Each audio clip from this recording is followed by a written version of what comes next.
તમે કદાચ દીવો કઈ જાઓ તો એ પાર પાડી આવે મારા દીવો કઈ જાઓ તો એ પાર પાડી આવે એવું વિષ્ણુ ગોગોળ મારા ફૂલોના ભગવાન કહે છે બાપુ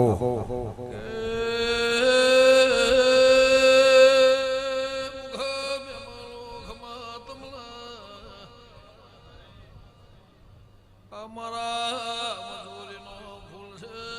ભદ બોધીને મને દિરાના જમાડવા પણ મારી પોષવા જ્યાંની વેળા થાય